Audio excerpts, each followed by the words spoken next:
Okay, I think these guys are done. All right.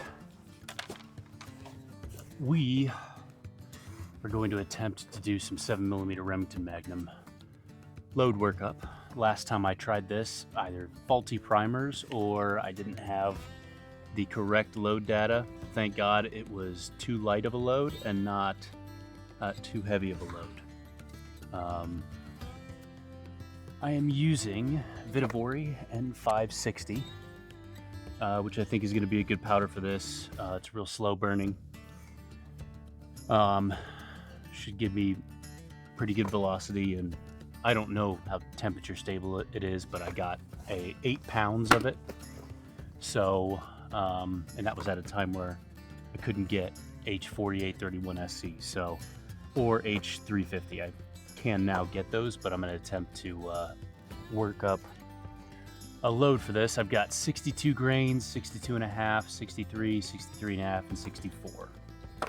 I looked online, and that seems to match up with both Vitavori and a couple of people I talked to online about it, but I did a whole bunch of research before I loaded these up, so yeah, we'll see how we do today.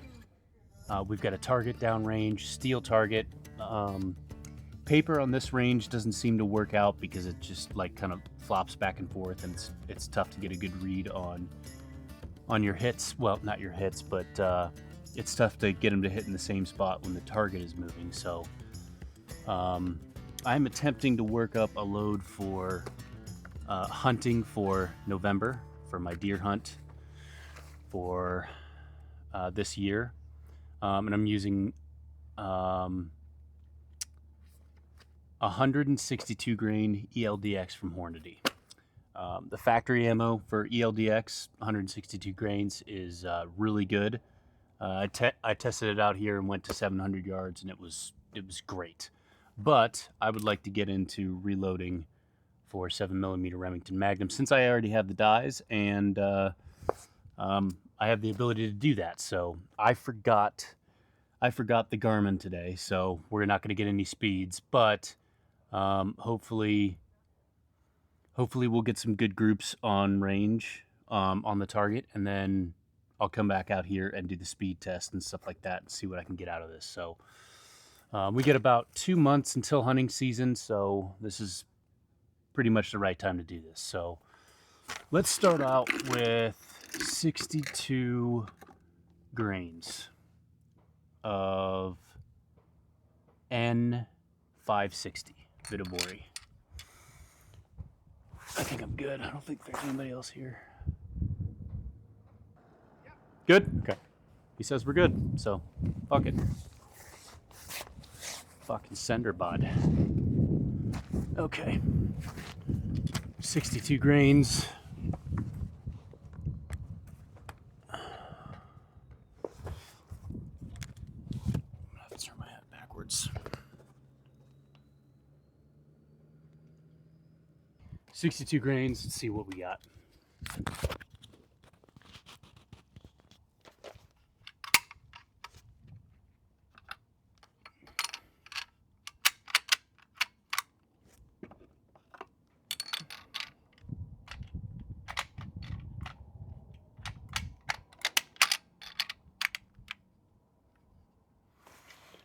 Okay.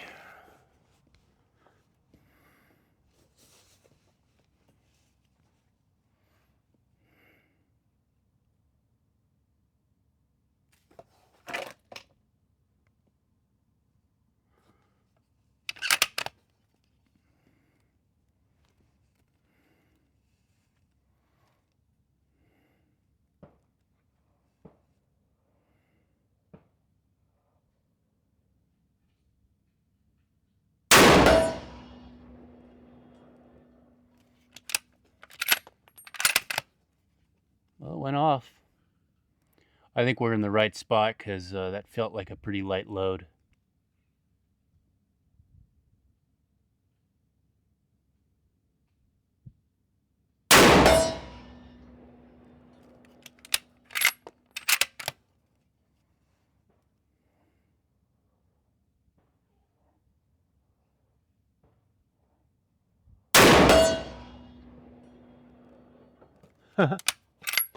Target fell over. Okay. We're in the right spot. Okie doke, target fell over.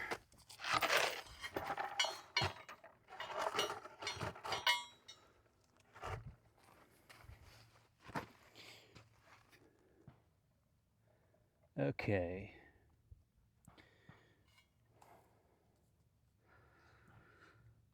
Looks like we've got an impact right there, and I think right there. So I think that's about 1 MOA. So anyways, good starting point. I'm gonna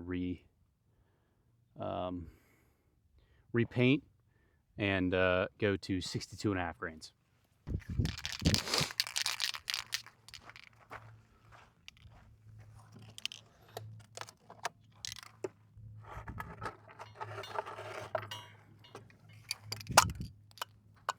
Fuck me, dude.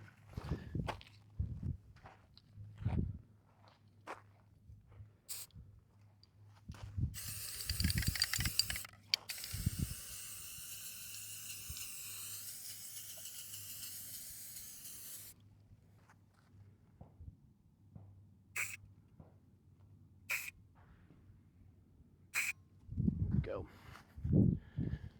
Fuck yeah. 3 dots. That was about 1 MOA. We can do better than that. This rifle is definitely capable of that. But, like I said, that's just the first load. We're gonna get all the way up to 64 grains of N560, going up by half a grain each time. And we'll see if we can get a real tight group at around 64. And if that happens, I'll come back out here, do the Garmin, see what we're getting. I'll be happy with 2900, 2950. If we can get 3000, that's even better. 62.5 grains. We're gonna go for the bottom dot.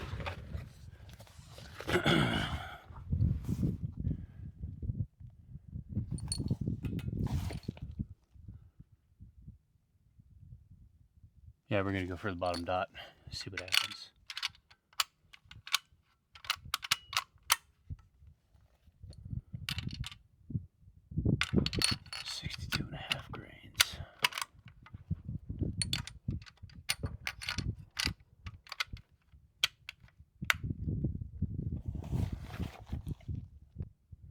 No, we're gonna go for left dot. I'm worried it's gonna skip off that hill.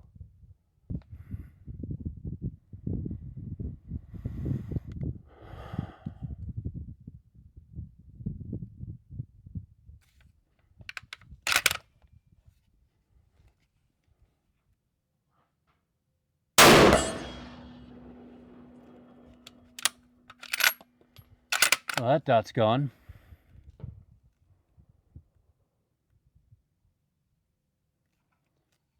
Wait till it stops swinging.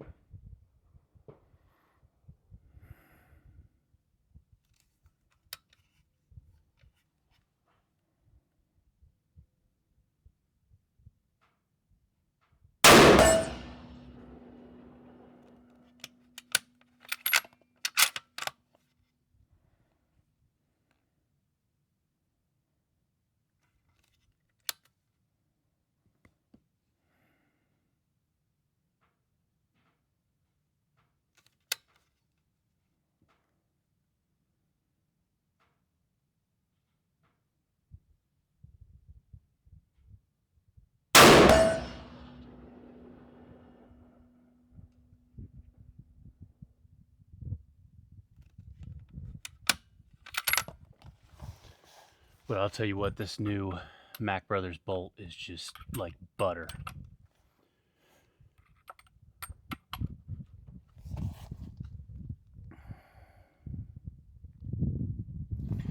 That's probably 1 MOA, maybe a little bit larger. I'll show you when we get down there. Let's do 63 and then give it a break.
Well, that's decent down there. I'm not getting any like with my 6.5 by 55, I'm not getting my 6.5 by 55 just stacks rounds on top of one another, and just makes a hole bigger. And I don't usually I've never found anything that's as precise as that rifle. It's just absurd and ridiculous. I've done load workups for it where I've been like 0.3 grains off in either direction, and it just doesn't fucking matter. It just stacks everything on top of one another.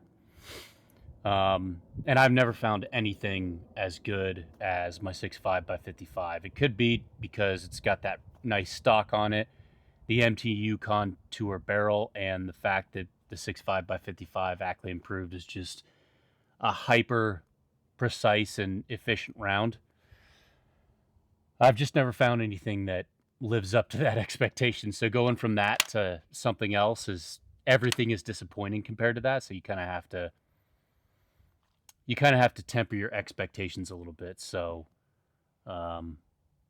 it's not bad. I mean, I'm not getting groups that are 3 MOA at 100 yards, but everything seems to hover around 1 MOA. And I haven't found that precise load where you just stack bullets in a little cloverleaf pattern. So I don't know. Let's go down there and have a look. Oh. The weather has cooled down here in Yuma. It's about, 85 degrees or something like that. It's in the morning, so. Okay. Trusty tape measure.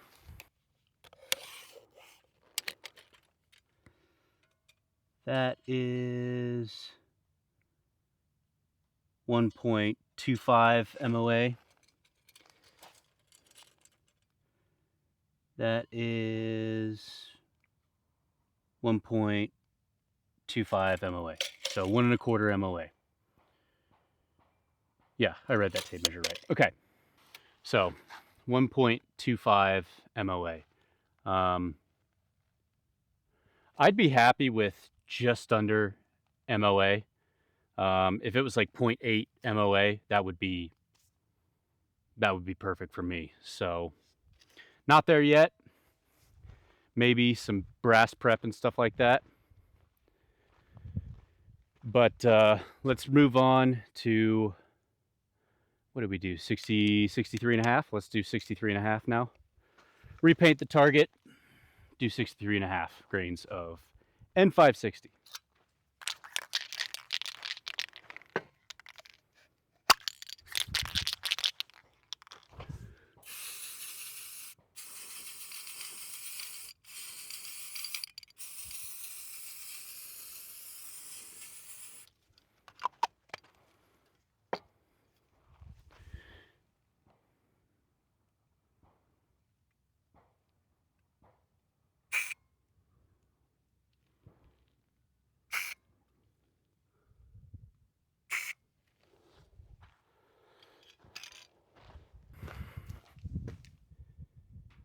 That's actually not that warm.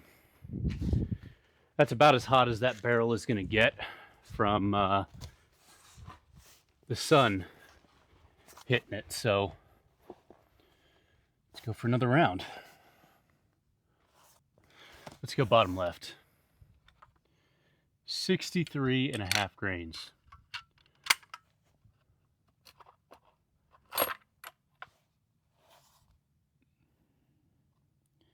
No pressure signs from 63. That's good.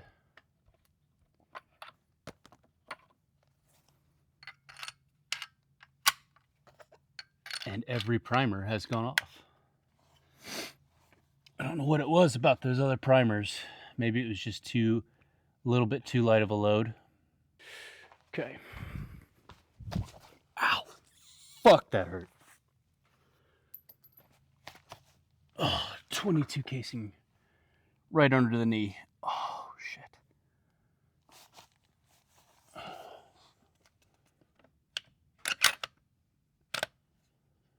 Bottom left.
I'm guessing that's probably the same. 1 1/4 MOA.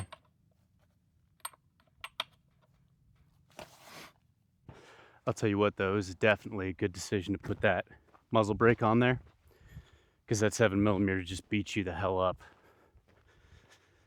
And it's self-timing, so all you have to do is have the thread on there, and then you just throw it on there. No timing involved. It's awesome. Okay, maybe a little bit tighter of a group. They are biasing off to one side. Sound like a wounded bear out here today.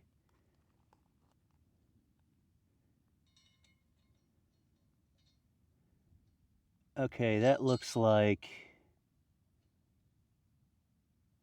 just under an MOA.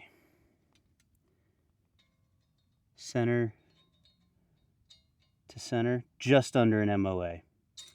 So 1, 2, 3. So we're getting closer. Just under an MOA. That's probably 0.95 or 0.90 MOA. Believe it or not, I'll take that. 0.95 MOA, 0.9 MOA. That's not bad for a hunting rifle.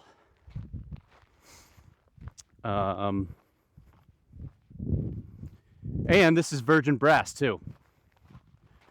I know everybody likes to fire form their brass to get the extra amount, but I mean, if you can get less than an MOA on virgin brass, that's pretty good, in my opinion, because we're not doing PRS matches or anything like that. But I mean, you can still hit 500 yards with one MOA. So I'm fine with that. And for whatever reason, some rifles that shoot 1 MOA at 100 yards shoot less than 1 MOA at distances. So who knows? It's a good starting point though. So 63.5 grains was about 0.95 MOA. I'm happy with that. Let's go to 64 and see what we get.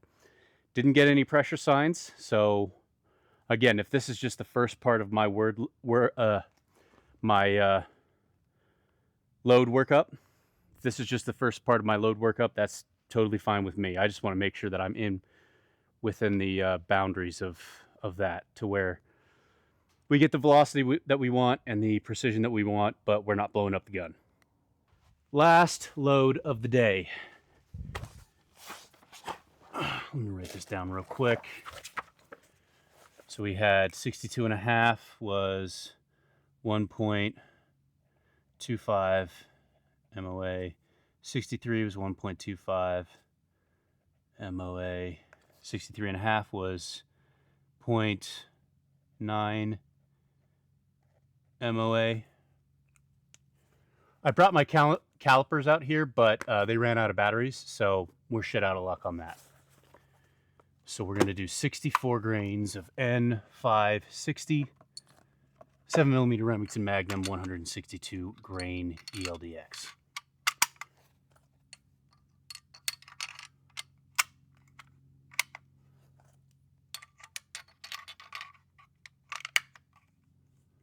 Okay.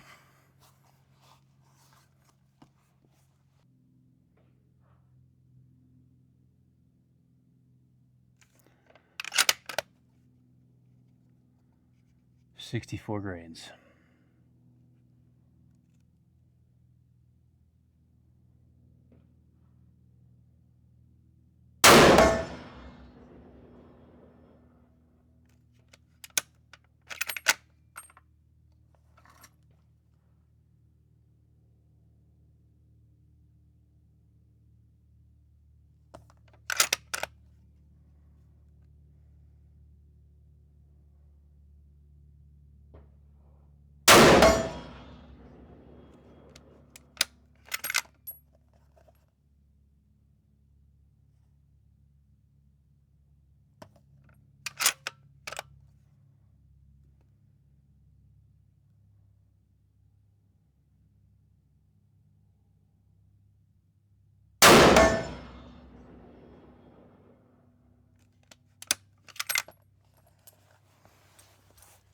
I'm going to guess that's about 1.25 MOA. Primers look fine. I didn't feel a load had particularly more pop than the other ones, so that's good. But again, we got that massive muzzle brake on there that just gets rid of everything. I mean, this shoots like a 22-250 unbraked. So don't come off target that much, and I could shoot this all day and my shoulder would be completely fine. So okay, those are our loads for today. I have 8 pounds of that N540. I also got some of that really nice, it's not alpha brass, I think it's like ADG brass, whatever, I'll put it up on the screen, that I'm saving for when I do get like a load that I really like. I'll start using that ADG brass. I got 50 rounds or 50 cartridges of it, so when I do get a load that is really, because I'm just using PPU brass right now, so when I get a load that is really good and the velocity that I like out of it, I'll start using that ADG brass. Okay, so yeah, this is going to be probably around a little over 1 1/4 MOA. Yeah, 1 1/4. Okay, so best load of the day was 63.5. Everything else was 1 1/4 MOA.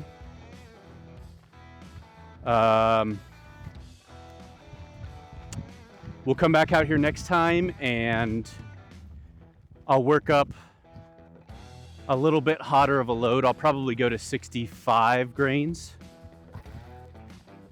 of N560 and then go from there. And I'll also bring the Garmin out here and do the chronograph readings and stuff like that. Like I said, if I get 2950 to 3050, I'll be happy with that. I mean, that's fantastic. So, and then if I get just under an MOA, I'll be happy with that, because I can throw some of that ADG brass in there. Really do some nice brass prep, Federal 215 primers, and we should be rocking and rolling for deer season. So I probably got one more load development video for the 7mm Remington Magnum, and then it is time to see what it can do at 700 yards, something like that. Because if I can hit it at 700 yards, I can hit it 500, and I don't think I would want to take a shot at a deer above 500. So if I can get to 700 yards, I can get to 500 yards. So thank you so much for watching, and I'll see you next time.